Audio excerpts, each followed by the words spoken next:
Believable story. Mga kwento. Naranasan kong ma-discriminate ang sarili kong pamilya. Ang hirap, no? Kasi lumaban ka naman ng patas pero iba yung tingin nila sa'yo kasi PWD ka. Buhay. Hindi madali na malayo sa pamilya. Pero sa ikagiginhawa ng buhay nila, tinatagan ko yung loob ko. Pinangako ko sa sarili ko, anumang unosong dumating, ilalaban ko yung pangarap ko. At tagumpay. Bawat pait na dumaan, lahat yun, hindi ko na nararamdaman. Kasi, andito na ako eh. Naabot ko na. Ginapang ko to hanggang para kang laging umakit ng mundo. Pero, nung dumating na yung takdang oras para sa akin, napasalamat Lord talaga ako para sa kanya lahat ng ito. Thank you, Lord! Believable stories. Kwento Buhay, at tagumpay inspirasyon sa bawat kwento. Believable stories. Sa programang ito, walang format ang success, walang formula, kanya-kanyang diskarte, kanya-kanyang tirada. Ikaw, ano ang believable story mo? Ngayon pong Monday, mga pangga, ay muli po natin mga kasama si Gandang Kara. Magandang hapon sa iyo, Gandang Kara. Hello, magandang hapon. Happy Monday sa iyo. Happy Monday din sa'yo, Jim. Ako, alam mo, ang dami ko ng utang sa iyo pero maraming salamat sa suporta. Okay lang, nag-guest ka rin naman sa show ko. Oo nga, sa di ba? bagay. Pero sana, hopefully, bumalik na si partner Sheena next week, no? Oo nga, kamusta ka na, girl? Eto naman, okay naman, at excited na tayo. Eto na, ipapakilala na natin, Gandang Kara. Mhm. Ang janitor na nakapagpatapos ng mga anak niya sa kolehiyo. Kilalanin natin si Sir Ricky Gutierrez, 56 years old, may 4 na anak. Tubong Marikina, Barangka. Siya ay nag-aral sa Barangka Elementary School at Quirino High School at kumuha ng 1-year vocational course na electronics, Kara. Mhm. Halos 30 years na silang mag-asawa ni Mami Elma at biniyayaan sila ng 4 na anak na isang 28, 25 at kambal Uy. na 16. Mhm. Mahirap ang buhay pero pangarap niya magkaroon ng sariling bahay at lupa. Kaya hindi siya sumuko. Nagsimula siya bilang sales clerk na may sahod na 189 pesos, Kara. Mhm. At ang hirap nun kung Oo. talagang kung per day per day to Noong 1990 hanggang ngayon ay isa siyang maintenance staff sa Ateneo Grade School. At dahil sa katapatan at sipag ni Kuya Ricky, siya ay umangat sa nasahod na sa 1,500 per day. Oh, at sa kabila ng mga hirap ni Sir Ricky, eto nakakabilib talaga na kapag patapos po siya ng 2 anak sa kolehiyo at hindi lang yon kasi parehong cum laude. Diba? Kaya naman sobrang sulit daw na nakita niyang tinatanggap na yung diploma, talagang ibig sabihin sulit daw lahat ng kanyang sakripisyo. At si Sir Ricky po ay mahilig sa basketball, singing, at naniniwala siyang time is gold. At para sa kanya, bukod daw sa trabaho o pera, ang pinakamalaking tagumpay ay ang kinabukasan ng mga anak niya. Kaya naman todo ang kanyang effort sa mga anak niya. Yan. Kaya nandito siya ngayon. Kamusta po? Sir Ricky, magandang hapon. Magandang hapon po. Ako po si Ricky Gutierrez, isang janitor sa Ateneo Manila University. Kamusta po? At ngayon po ay ang anak ninyo, may trabaho na po ba? Opo, yung bali yung 2 kong panganay na graduate sa Ateneo, ngayon yung panganay ko nagtatrabaho sa GoTime, isang bilang HR at ang pangalawa ko naman ay sa Unilab bilang sa finance. Yung 2 anak niyo po parehong sa Ateneo. Yes po. Bakit po Ateneo ang napili niyong school para sa kanila? Kasi doon na rin po kami nagtatrabaho bilang isang janitor. 2 kami ng asawa ko. Meron kami mga benefits na magandang binigay ng Ateneo para makapagpaaral lang kami sa Ateneo. Ay yung mga anak namin. Oh. Nagsimula po kayo, di ba po, bukod sa pagiging janitor, kayo po ay naging sales clerk. Saan kumpanya po ito? Sales clerk din sa parang ano lang yun yung umuupa lang sa Ateneo Grade School. So connected pa rin po sa Ateneo? Hindi, ano lang yung parang Elise Food Service yun dati. Umuupa lang sila sa cafeteria ng Ateneo. So 189 ang inyong kinikita po per day doon. Apo. Mhm. So yun nga ang tanong po namin doon, paano po kayo napunta doon sa pagiging janitor? Paano na-transfer po doon? Nung nagkaroon ng time na may bakanting janitor, nag-apply po ako. Yun, sakto naman na manganganak na yung misis ko, tsaka naman ako natanggap na janitor sa Ateneo Grade School. Ito po yung panganay ninyo. Opo, yung panganay namin. Mm. So talagang nung nag-work kayo sa Ateneo, naisip nyo na dito ko rin gustong pag-aralin yung mga anak ko. Ganun po. Una siguro parang ano lang, parang na-inspired lang ako na sana balang araw makapag-aral yung anak ko. Sa Ateneo. Opo. Siguro nagkataon din naman na may mga mabubuting puso na magulang na sa tulong din na nagagawa ko sa pag-aalaga sa mga anak nila. Sinuportahan din yung mga ibang bayarin ko sa bilang isang janitor. Kasi hindi naman po full up kaagad yung scholar na binigay sa akin. Dahil 65% pa lang po yun. Hindi full scholarship. Yes po. So kumbaga gumagastos pa rin po kayo. Yes po. Yung bali yung mga miscellaneous sa mga ibang gamit, saka yung 35% pa sa tuition, may mga parents po na tumulong sa akin para mapag-aral ko yung anak ko mula prep hanggang grade 7. Oh, ang galing naman ng mga parents na ito, matutulog. Saan niyo po nakilala tong mga parents na itong sinasabi niyo? Kasi po yung mga anak nila na mga naalagaan ko sa prep, natutulungan ko yung mga anak nila, ganun. Tapos parang, in a way po na paano nyo tinutulungan yung mga bata? kunyari, kasi mga bata pa yun, nagpupo. At tinutulungan linisan sila, ganun. Tapos may mga gamit silang nawawala na nahahanap ko na ibabalik ko sa bata. So ibig sabihin, sobrang natuwa sila at nabaitan sa inyo para, 'di ba, mag-give back din sila sa kabutihan yung naibibigay sa Opo, anak yun nila. po. Ganun po. Ang galing naman. At si Kuya Ricky naman parang hindi naman siya humingi ng kapalit. At talaga namang kusang ibinigay ng mga Opo. magulang. Kusa pong binigay nila sa akin, hinalok po nila na gusto nilang tulungan yung anak ko na makapag-aral sa Ateneo. Kasi bibihira po sa isang kilalang eskwelahan na may mga magulang na may ganyan pala na tumutulong. Opo. At nabanggit ni Sir Ricky sa kwento niya na nung tumatanggap na po ng diploma yung anak ninyo, nasabi niyo po na sulit lahat ng paghihirap. Ay, opo. Talagang siguro, kung maiiyak po maiiyak talaga sa sobrang tuwa na yung mga anak may tumatanggap ng diploma na nakapag-aral sa Ateneo. Pwede pong malaman kung ano pong mga course nung dalawang anak niyong nag-college sa Ateneo? Yung panganay ko po si Riel ay AB Psychology. Mhm. Yung pangalo ko si Rika May is Management Economics. Wow. Grabe. May tanong po ako sa inyo, Sir Ricky. Paano nyo po napunan yung mga pagkukulang ng anak ninyo? Like for example, di ba po, pag nasa kilalang eskwelahan may mga computer dapat, meron pong cellphone na magagamit ng bata. Diba? Paano nyo po nagawa ng paraan o napunan po yung pangangailangan ng anak ninyo? Ayun, sa mga gadget siguro ginawa ng parang mag-asawa na naglo-loan kami para mabigyan sila ng suporta ng mga gadgets. Naglo-loan sila. Mhm. So at least naitawid niyo po talaga ng maayos kasi syempre nakagraduate 'di ba? Ano po yung mga naging struggles ninyo habang pinapag-aral niyo yung dalawang anak? Siyempre, yung maraming pagsubok na naranasan namin na kaming dalawang mag-asawa ay laging nag-uusap kung paano namin matutulungan yung mga anak namin, kung paano namin magagabayan. Kasi binigay lahat namin ng mga suporta para po sa kanila. Yun naman naging katanggap-tanggap sa mga anak namin na pinagbuti nila kanilang pag-aaral para yung paghihirap na nakikita nila sa amin ay matumbasan din nila kahit sa pag-aaral na mabuti at maayos. So sir, matanong ko lang, so syempre na habang nasa Ateneo kayo at janitor kayo doon, nagkaroon po ng time na nakikita niyo yung anak niyo doon sa Ateneo? Yes po, magkasama kami ng anak ko sa grade school. Mm-mm. Ngayon, wala naman naging problema sa mga kaklase niya kasi Opo. ako Wala naman nambubuli, wala ganyan. naman po kasi yung mga bata po doon, mga nag-aaral naging mabait naman po mabait sa akin at alam naman nila na janitor ang tatay ni Riel Opo. at nagmamalaki din ng anak ko na kahit janitor ang tatay Tatay niya, niya. talagang ginagawa niya ng paraan para makapag-aral na mabuti.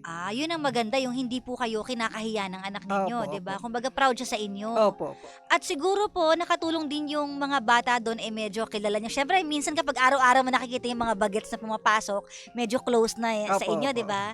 So kumbaga walang nangyaring na inaapi yung anak ninyo. Bakit Oo. yung tatay mo ganyan? Wala po bang ganun? Wala naman po nangyari. Nga sabi ng anak ko, nagpapasalamat siya nung nag-aral daw siya sa grade school na wala siyang na-encounter ng mga kaklase o ibang estudyante doon na hinahamak siya o inaapi. Ganun. Opo. Kasi maganda rin po ang ng Ateneo Grade School. Kaya hindi pwedeng, bawal po kasi yung mga bully-bully po doon. Sir Ricky, yung anak ninyo po, never po ba siyang na-insecure sa mga kaklase niya? Mm-mm. Dahil nga, di ba, syempre, pag-usapan ng baon, magkano baon mo, ano ba yung ang binibigay siyang allowance, magkano? Never ba siyang nagkaroon ng insecure doon sa mga kaklase niya? At nasabi sa inyo? Hindi naman po. Kasi nung prep pa lang pa siya, ipinaliwanag ko na sa anak ko na tayo is mahirap lang. Dito ka nag-aaral sa Ateneo, huwag kang maiinggit or sa mga gamit ng mga klase mo. Sabi ko, balang araw din pag nakapagtapos ka, lahat ng mga bagay na gusto mo mabili, mabibili mo. Ano po yung mga naging sakripisyo nyo habang nag-aaral sila? Siyempre, yung mga baon din nila. Minsan po ba may time na hindi nyo nabigyan ng baon? Hindi sila Hindi naman po, nung anak ko, binibigyan lang namin ng 20 pesos yun.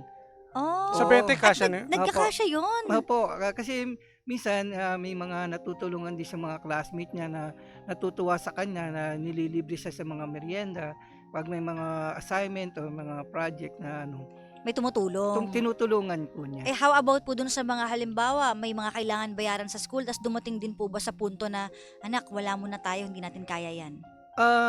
So far yung mga ganun naman po na gagawa namin ng paraan ng asawa ko, yung mga sweldo na iniipon-ipon namin, naibibigay din naman namin. So sa madaling salita, parang nalagpasan niyo po lahat ng yon. Yes, Wala yes po. namang major na Wala naman po. hirap medyo. na, anak ko, tama na to kasi hindi na natin kaya. Wala namang ganun. Wala naman po. Curious lang ako dun Ginaid sa- sila, diba? Curious lang ako doon sa paano yung pag-iipon, di ba? Paano yung diskarte na ginawa Opo, ninyo? yun. Oh, Kasi syempre, kumakain tayo sa loob ng isang araw 3 beses. Umaga, tanghalian, hapunan. Di ba syempre bukod pa dyan, may budget pa tayo para dyan. Paano nyo tinipid yun? Paano nyo didiskarte yan? siguro magaling asawa ko magtipid yun. Ayun. Si misis talaga ang sagot. Babae, Taga-handle ng pera. Si Mrs. ang talaga, ang Oo. taga-budget Budgeting. ng Kasi pamilya. ang ginagawa niya talagang tinitipid niya kung paano hindi magastos na pamamaraan, kung paano yung dinidivide niya yung mga pagkain namin. At saka yung mga anak ko naman din po na masasela sa pagkain nun. Minsan kanin tapos hotdog, yun lang ang Opo. baon nila. Tapos nung time nung nag-aaral sila sa college, naggawa sila ng paraan na nagtututor sila Mm-mm. para may extra income sila sa mga estudyante. So ibig sabihin hindi po kayo ganun nahirapan kasi una sa lahat naiintindihan nila, tapos pangalawa, gumagawa din sila ng paraan Yes po. para tumulong. Opo. Mga mabubuting bata Mm. pala ito, no? Talagang nag-work din sila kasama ninyo. Opo. Ah, Gumagawa sila ng paraan na magkaroon sila ng mga extra income. Opo. Mahusay naman pala.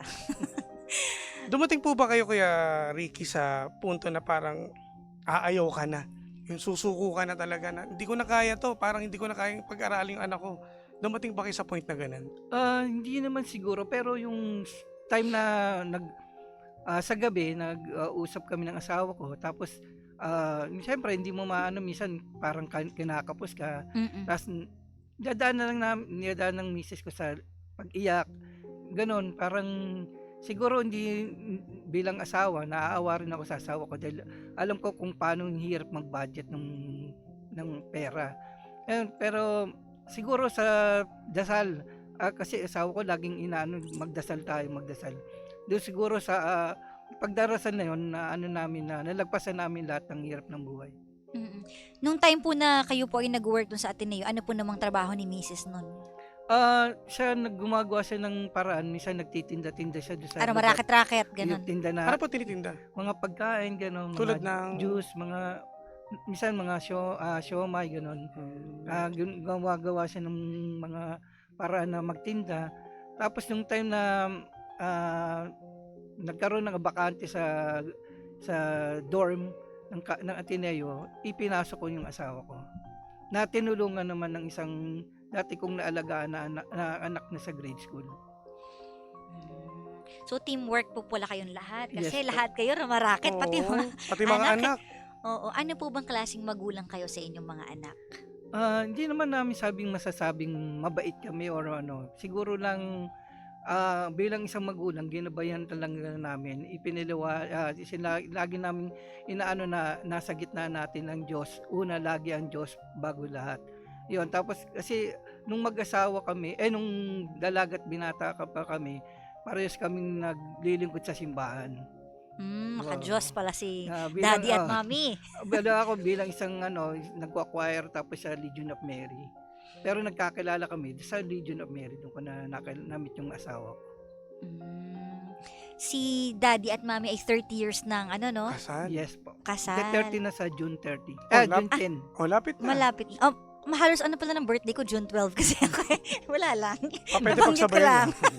Pero anyways po, bilang magulang po, sabi niyo po kayo ay madasalin, maka-Diyos, hindi po kayo mahigpit sa inyong mga anak. Siyempre, nung nag-aaral sila, medyo mahigpit kami. Ayaw namin yung nasa labas sila. Gusto namin, gawin muna yung mga assignment bago kayo maglaro, ganun. Una muna mag-aral, tapos kung ngayon, sige, tsaka kayo maglaro. Nung time po, sir, na sabi nyo nga, natanggap nyo nakita nyo na gumagraduate yung anak nyo at diploma, ano pong sabi sa inyo ng mga anak ninyo? Yun nga, yung diploma na yun, ipinagkakadob nila po sa amin. Dahil sa amin daw, kaya nila natupad yung pangarap din nila makapag-aral. Kaya lahat ng sakripisyo namin sa pagtatrabaho, inaalay nila yung diplomang yun para sa aming mag-asawa. Alam mo, Kara, natutunan ko sa story ni Sir Ricky. Bilang magulang tayo at may anak na nagpapaaral. Alam mo, lahat ng sakripisyo ibibigay natin sa anak natin. Kumbaga parang ito yung tanging pamana o kayamanan na ibibigay natin sa anak natin na dadalhin nila habang buhay ang makapagpatapos tayo ng anak. Sobrang nakaka-proud. Tama. At saka nabanggit ni Sir Ricky, di ba, na sabi niya, ang pinakamahalaga sa kanya is yung kinabukasan. Opo. Nung kayo po ba, nung time na nag-aaral kayo, meron po ba kayong dinanas na hirap kaya naisip nyo na, balang araw, gaganti naman ako sa mga anak ko, sila ang pagtatapusin ko? May nangyari po ba in the past na nahirapan kayo? Meron naman po, kasi nung elementary ako, nung high school, talagang hirap kami. Ang ginawa ko, nag-self-supporting ako, nagtinda ako ng dyaryo para parang mga ng suporta sa pag-aaral ko, pamasahe, baon. High school po kayo niyan, no? Yes po. At nakapag-college po kayo? Hindi po, nakapag-vocational na ako. So, ibig sabihin, high school graduate po kayo, Daddy? Opo.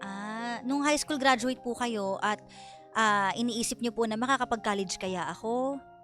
Yun, hindi na namin nasa isip kasi yung sabi nga ng parents ko na hindi na daw Hindi na kami kaya. kaya. Kaya yun, kontento na ako nag-aaral ng vocational tapos pumasok na akong trabaho. Kaya siguro ganun din yung perseverance nyo na sa mga anak ko naman. Yes po. Yun ang hugot ninyo. Opo. Yun ang inano talaga namin mag-asawa. Na sila naman ang makagraduate ng college. Opo. Tsaka ang ano namin, parang pag graduate sila, papel at lapi, ano lang ang gamit nila, hindi na yung mahirapan sila ng pagiging isang janitor na maranasan din nilang hirap. Yun po. Bakit po napaka-importante sa inyo ng edukasyon? Siyempre, yun lang po sabi nga ng mga magulang, ilang tanging may mapamamana namin para sa kanila magandang kinabukasan. Very well said. Palapakan natin. Napakahalaga na magandang kinabukasan at lalo na kung may suporta ng parents. Opo. At katuwang nyo po ang inyong misis, syempre sa inyong mga anak. Ano po yung support na naibibigay niya sa iyo? Di ba sabi niyo po, pag nahihirapan na kayo, magdasal tayo. So magkatuwang kayong dalawa. Ano po yung nahuhugot nyong lakas kay misis kapag nahihirapan na kayo? Ayun, yung, Paano niya kayo tinutulungan? lagi siyang nagpapaalala sa akin na yung pagtatrabaho, gawin mo ng maayos, Tapos, yung laging Diyos lagi ang ano niya sa akin eh. Yun ang, lagi kang humingi ng dasal at tulong at tawag sa Panginoon. Kung nangihina ka, magdasal ka. Yun ang laging inaano sa akin ng asawa ko. Kumbaga siya nagpapalakas ng Ayo po, inyong tama po. loob. Di ba? Tama po. Natatawa si Mrs. O hindi rin biro ang magpaaral ng ang mga anak Oo sa naman. kolehiyo. Mm. Lalo na kung dalawa po bang nagkasabay na nag-aaral sila nung college?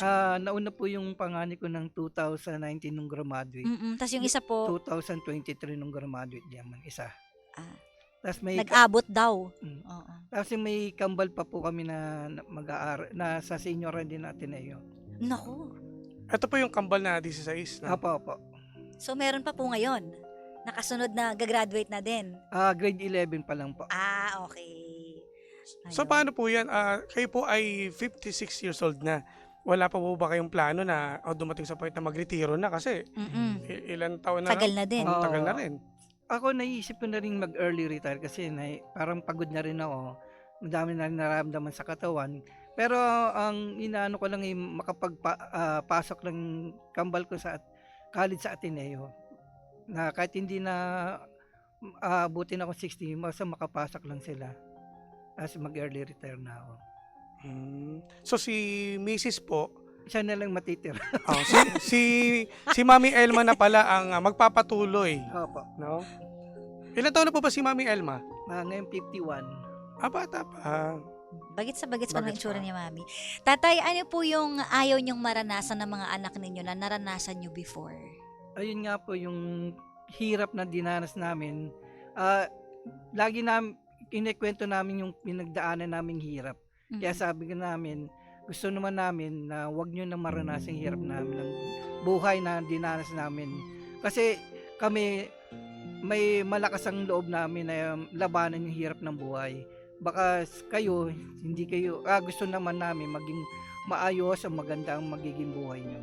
Ano po yung pinakamahirap na part na dinanas niyo before? Yung minsan parang wala kami natitira, minsan ang kanin tapos ang ulam namin minsan asukal na pula, minsan toyo, ganun yung nadanasan namin ng hirap nung bata pa kami. Kaya hangga't maaari ayokong maranasan ng mga anak ko yung ganung sitwasyon. Ano naman po yung mga pangaral na lagi niyong sinasabi sa kanila bilang tatay, bilang magulang? Yun, ang lagi namin sinasabi is mag-aral na mabuti para maging magandang kinabukasan nyo. Tapos yung patuloy na nagdadasal kasi yun naman talaga ang namin goal talaga lang namin.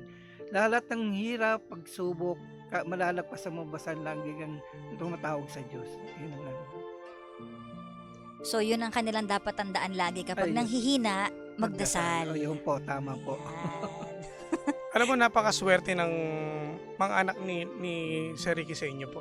Alam niyo po, sa totoo lang, kumbaga, kayo po yung kumbaga, pinalaki niyo sila na may takot sa Diyos at talagang may disiplina. Opo. Kasi alam mo, maraming mga iba dyan na napagpapaaral sa mga kilalang eskwelahan, pero hindi sa maayos sa pagpapalaki. Nagbubulakbol. Mm-mm. Di ba? Kadalasan gano'n na nangyayari. Pero sa inyo po, saludo kami. Kasi isang magandang example to sa lahat ng mga nanonood, nakikinig sa radyo na yung importante, yung paano natin pangaralan yung anak natin para habang lumalaki sila, meron silang takot sa magulang. Tama. Ano po yung pinaka best qualities ng inyong mga anak na nagustuhan ninyo? Na may pagmamalaki nyo, kumbaga proud kayo sa kanila kasi ganito sila. Yun nga, unang-una yung talagang pagsunod sa amin. Masunurin sila. Masunurin. Napaka-importante niya na Opo. masunurin sa magulang. Tama. 'Di ba? Lalo na sa panahon ngayon, ang hirap sumunod. Pero sila po, talagang sumusunod sila sa inyo. Kasi ang hindi, ang sinabi ko nga, sumunod lang kayo sa mga payo namin para maging maayos sa magandang future nyo. So ano Okay. po, so sa mga nanonood po sa atin ngayon na yung mga OFW natin, ano po yung maibibigay nyo na advice po sa kanila sa mga nagpapaaral din na malayo sa Lalo kanila. na at nahihirapan sa pagpapaaral ng kanilang mga anak. Ano po yung mga words of wisdom or encouragement na pwede nyo ma-share? Siguro laging yung mga lalo ng OFW na nagpaparal, siguro lagi nilang kumustahin yung anak nila, lagi nilang tanungin kung ano yung mga ginagawa nila sa araw-araw, Mm-mm. para at least yung communication ang pinakamahalaga. Lagi nilang kumustahin yung anak nila, tsaka yung pag-aaral, laging nakasupport sila. Yun lang ang tanging magandang ano ng mga ibang tao, para sa mga anak naman maging inspired din na mag-aral kung laging yung communication nila ay nandun. Ayun po. Okay. Lubos-lubosin na natin to, Kara. Sir Ricky, mensahe nyo kay Mami Elma. Bilang Siguro, naging partner, katuwang nyo Oo. talaga sa hirap ng buhay.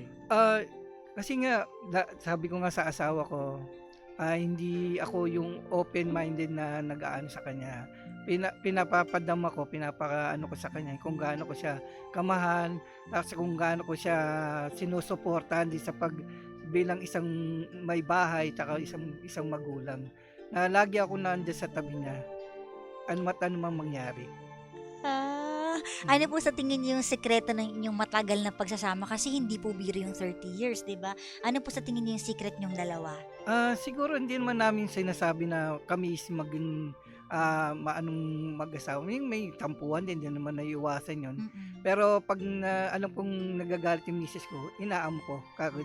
Hindi ko na. Ayun! Yun Perfect! din naman talaga sekreto. Apir tayo dyan, Sir Ricky. Yan lang talaga. Appear tayo dyan, ganun ka ba? Ngayon pa lang. O, inaamo niya para hindi na Opo, humaba. po, tama po. Ayan. Ano naman po yung gusto niyo ipagpasalamat sa kanya bilang katuwang sa pagpapalaki ng inyong mga anak? Ayun, nagpapasalamat ako sa kanya dahil ginagawa niya ng paraan lahat para matulungan yung mga anak namin, at lalo na sa pagluluto. Talagang masarap magluto ang Ano misis po ko. pinakamasarap na luto niya? Pinaka-special. Oo, ano po? Marami. Ano po? Magbigay kayo. Una, pag merienda yung spaghetti, yan. Nagugustuhan din ng mga katrabaho o mga kasamahan niya. Tapos yung siyempre dati yung adobo. Adobong Manok. manok. Sarap. Importante talaga na may partner tayo. At Yes. lalakas kasi yung loob natin. Opo, Pero opo. minsan po ba nagkaroon ng time na gusto niyo nang sumuko? Hindi ko na kaya talaga. Pagod na ako. Ayoko na. Siya, Hindi ko na kayang pag-aralin tong mga bagets. Ganun. may time na dumating na sabi niya sa dati na parang gusto niya maghiwalay na kami. Ay, Kasi bakit nga, po? sa hirap nga ng buhay. Gusto niya Ah. muna siya sa parents, ako sa parents ko. Pero nag-usap uli kami. Sabi namin na makakaya naman natin lahat yan.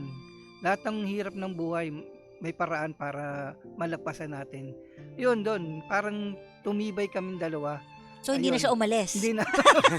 Pinigilan niya po siyang Oo. umalis. Ayoko Buti mawali napigil. asawa ko. Oh! Oy! Uy, ang sarap marinig. Ayoko mawala ang asawa ko. Gusto laging katabi kita. Ang strength niyo po ngayon ay ang asawa ninyo. Opo, tama po. Oh.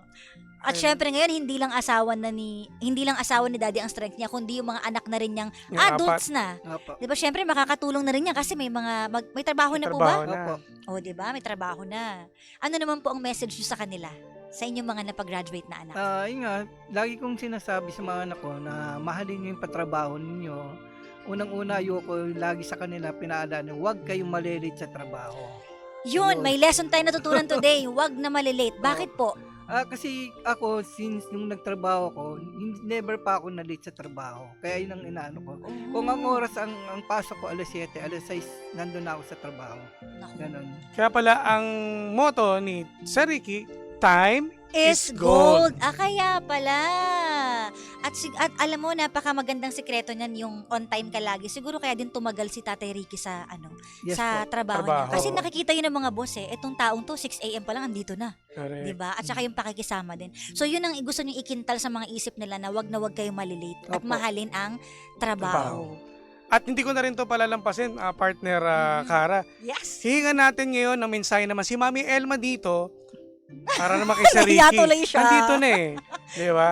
Mami Mami Elma, Elma? ibuko niya naman po si Tatay Ayan, Ricky. yan. Baka may gusto mo kaya. Kasi sabi ni Tatay Ricky, ayokong mawalay sa asawa ko. Napaka-sweet nun kailangan lagpasan natin. Sige. Ayan, Nanay Elma, ano pong klaseng ama? Ama muna si Tatay. Ay, katulad ng nung ano niya sa akin, masuporta talaga yung asawa ko. Supportive. Supportive talaga siya na ako naman yung parang nasa katabi niya lang din naman ako na ako yung nagbibigay pa ng lakas ng loob sa kanya. Taga-push. Ganon. Taga-push, gano'n. I-ano ko lang, gusto namin maghiwalay, hindi yung maghihiwalay ng mag-asawa. Parang, kasi para yung pang-upa namin, dagdag dun sa financial na pangangailangan. Yun naman pala. Yun ang Ah, version. klaro. Kasi ang alam Klaro natin, ko na, akala ko maghiwalay kami, so hindi maghiwalay po. lang ng Ng bahay. Para yung pambayad sa ilaw, Matipid. tsaka sa bahay, maging financial Okay. na rin Kumbaga namin may dagdag ipon. sa pagkain ng mga. Nadadagdag, okay. Yun sana yung Oh, paghihiwalay. at least kinlaro na ni Mami Klaro Elma, talaga. ha? Hindi kayo maghihiwalay dahil may Iba yung ang advice na sana ni Karen. Oo, hindi. Oo. Ganon. Kaya wabot kami ng 30 years, siguro kasi nga, unang-una tapat kami sa isa't isa. Mhm. Ganon. Tsaka supportive, kung anong problema, daan sa dasal, may darating at darating na tutulong sa amin pagka nagdasal tayo. Mm. Sa inyo pong dalawang mag-asawa, sino po ang mas mahigpit sa anak? Kasi may ganun Mas mahigpit siya. Siya. So, ganun po siyang klaseng ama. Apo, Tapos kayo po, mahigpit talaga. ano lang talaga? Supportive lang ako. Support. Pinaliliwanag ko sa kanya na hindi naman dapat ganun. Higpit kasi may mga bata na iba ng Ngayon. sa panahon ngayon iba na. Hindi na katulad yung dati. Kung sa atin po pwede yung Super. sistema mo, Mm-mm. ngayon hindi na. Kakailangan daanin natin sa diplomasya yung mga bata. Ano naman pong klaseng asawa naman, partner, si tatay? Paano po siya Napakabait. sa inyo? Mabait sa akin yan. Malambing po siya. Malambing yan. Paano po siya Paano maglambing? ba? Yan, ako, yan ang tatanong ko sana Kare. Paano ba? Paano po? Baka mag-sample yan si Mami. Kasi ano yan galit yan pagka yung aalis ka na hindi ka kikis. Ganon. Clingy. Araw-araw yan, ganun dapat. Kasi Walang I love mintis? you ka. Walang Talag- mintis yun. Wow. I love you pag alis. Sinasabi na ako ng mga katrabaho, "Ano ba yan? Kadiri naman kayo." Grabe naman. Kasi, Ang harsh naman yung mga... maski sa trabaho kasi pag sinusundo niya ako, kaya hatid niya ako, make this talaga bago umalis. Pero aminin niyo po, it helps kasi hanggang ngayon, di ba? Oo. Hindi, Matibay ibig sabihin, samahan. hindi kayo nagiging cold sa bawat isa kasi Oo. laging may may kailangan May gawin spark. Kailangan may kiss di ba? Ganon. Ganon. Sweet Ano, siya talaga. ano naman po ang message nyo sa kanya bilang partner, bilang tatay? Ang message ko lang patuloy lang tayong manalig sa Diyos sa kabila ng mga pagsubok na dumarating sa buhay natin. Lagi nandyan lang yan. Ang problema lang yan. Kumbaga, wag natin masyadong buhatin or tambayan. Kumbaga, sabi nga, wag daw tinatambayan ng problema. Basta, may mga kasama tayo na hindi lang naman tayo. Diyan na yung mga anak mo, may mga trabaho na kung saan yung problema, mas magaan na natin dadalhin ngayon. Mag-enjoy na tayo ngayon at nagkakaedad na tayo, smile na lang lagi. Ayun. Masayahin si Mami, no? Maraming Very salamat. positive. Sa anak niyo naman po, ano po ang mensahe ninyo? Sa mga anak ko, katulad ng sabi ni Papa niya, na mamahalin nyo lagi yung trabaho nyo. Yun nga, wag malilate. Ako never pa rin ako na-late. Pareho pala kayong on time. Pinapagalitan ako niyan. Anong oras na? Hindi ka pa nakakaano ngayon. On Oo. time talaga sa pagpasok talaga. Paras kayo ng moto. No. Kailangan gold. talaga time is gold. Yan. Time is Napaka anong word pero yun talaga dapat para sa atin lahat. Para lahat, hindi nasasayang yung oras. Yung pagsabi nga lang na simpleng mahal kita para malaman nung kapwa mo na mahal mo siya. Na hindi mo siya gagawa ng hindi mo. So, lagi din po kayo nagsasabihan ng I love you. Opo, ganun. Sample nga po dyan. May time po ba na kasi si tatay tinanong namin, may time ba na gusto mo nang sumuko? Kayo po ba may time na, bakit ganito yung buhay natin? Ayoko, nahirap na ako. Dumating na rin po ako ng time ng gano'n. Kasi nung nag-aaral na sa grade school yung panganay ko, Mm-mm. tapos yung babae ko din sa private school din. Para dumating ako sa gano'n kasi parang kahit anong trabaho namin, kulang pa rin. Kulang na kulang. Kulang na kulang. Parang sabi ko, ano ba to? Papagod na ako. Parang Yun po ba ganun. yung time na sabi niyo, dun muna ako sa mama ko? Bukod pa yun. Bukod pa. yun. Oo. Kasi nagtitinda ako ng spaghetti, pansit sa umaga. Tapos nag-scramble ako sa hapon. Meron ako mga... Kaya nakakapagod talaga. Kung kakapagod Pero na. never niya naisip na maghiwalay na tayo. Ay, hindi po namin naisip yun. Solusyon ang ginagawa namin. Ganun. Slow clap na lang ako dito. Nakaka-inspire po kayo, Mami at Ganun Daddy. po. At dahil dyan, Mami Elma at Sir Ricky, meron kaming certificate na Oh. ibibigay sa inyo at babasahin po ni Yes. Gandang Kara Talaga. para sa alam inyo. mo, hindi ako magaling sa malalim na Tagalog, pero I'll try my best. Sige, go, partner. Ito po, paghanga at pagkilala kay Sir Ricky Gutierrez para sa pagbabahagi ng inyong kwento ng sakripisyo at tagumpay sa programang Believable Stories na nagsisilbing inspirasyon sa bawat pangga. Ipinagkakaloob ngayong ika-3 ng Pebrero, taong 2025, ganap na alas 5 ng hapon sa ikatlong palapag ng E-Square Building, Barangay North Greenhill, San Juan, Metro Manila. Kasama ang aming mga puso at pasasalamat. Ayan, maraming salamat. Pakita natin ang kanilang Wow.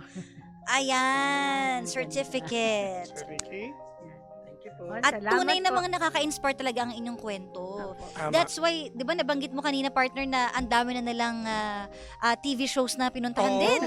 Di ba? Kumbaga sa radyo, ngayon pa lang sila kumbaga maraming salamat Kaya sa... salamat po sa pagpapaunlak. Oo, at syempre, etong Lunes na to, partner Kara, Mm-mm. buti nasakto kasi si Sir Ricky ay wala silang pasok today, Monday. Oh. Kaya talagang dito talaga para sila sa atin, sa Believable Story. Thank you po. Salamat din po. Maraming salamat po. Yan po si Sir Ricky at si Mami Elma, talaga namang nakakabilib ang kanilang storya ng buhay. So, partner Kara, so Yes! maraming salamat Partner sa iyo Jim! ha. Maraming salamat at pangalawang pangalawang Lunes na ikaw ang Uy, aking sa nakasama. ating si Sheena na ba ang makakasama Oo, natin? si Sheena na. Nasaan na ba si Babalik Sheena, na girl? next week to, mga pangga. Ayan, At malamang tumaba to. siguro nga. At, Kumain na kumain. ay, Kara, baka may papatingin ka pala. Sorry ha, Ay, nakalimutan kong oo nga, batiin ko lang si Catherine. Hi! Ayan, nagpapabati ating intern. At sa mga KJ moms, hello po sa inyo. Yun lang? Yes. Sige, maraming salamat, Gandang Kara. At hindi na kita kukulitin for next week dahil babalik na si partner Sheena. Muli po, ako po inyong Jimbolicist DJ na si Jimbo. At ako naman po, nag-iisang chicks ng radyo, si Gandang Kara. Dito lamang sa same pero iba. We are number 106.7 Energy FM. Panggawag sabing radyo, sabihin mo. Jim Shi, Jimbo at Sheena. Good afternoon.